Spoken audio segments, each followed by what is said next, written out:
A Murder of Crows by P.F. Chisholm. Prologue. A hunchback and a poet met in the glorious gardens belonging to the hunchback's father.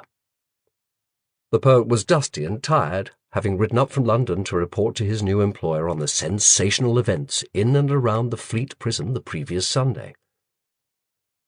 The hunchback preferred to sit in the shade, dressed in his customary black damask and white falling band, his lean, handsome face tilted slightly sideways to listen more carefully. Beside him, since he liked to make notes, was pen, ink, and the very best, most expensive paper, smoothed with pumice so that his pen-nib never caught nor spattered. The poet stared at the sheets hungrily, knowing they cost as much as twopence each, and wishing he could afford such a pile.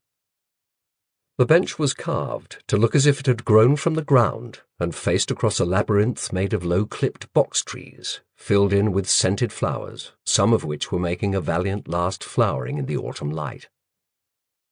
The Queen had often walked in these very gardens, and still occasionally did. When the hunchback's father chose to inspect his plantings, he would normally travel around the carefully raked and weeded paths on the back of a small donkey, since he was now crippled by gout. The hunchback generally walked the paths when he was thinking, at a fast pace, and with hardly a limp despite the bandy legs of a childhood trampled by rickets. The poet prided himself on his memory and never wasted precious paper on mere notes. He had been a player, and hoped to be one again, used to being presented with a part the night before its first afternoon performance with only one rehearsal in the morning. He could read pages twice and know them by heart. His memory was just as good for what he heard. Once, he had written out in full a sermon that had lasted 3 hours for the benefit of his then-employer, who suspected the preacher of subversive Puritanism. Naturally, the hunchback had chosen a bench where the trees behind it would give him shade, but the sun would shine directly on the poet's face. He was glad he had done that. The poet's tale was very nearly incredible. Yet there had been reports from Carlisle which were almost as insane, but which came from different and unimpeachable sources.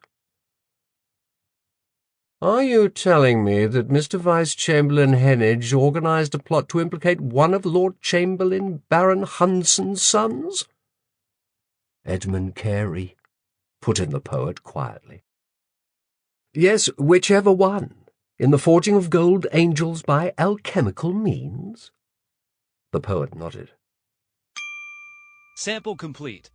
Ready to continue?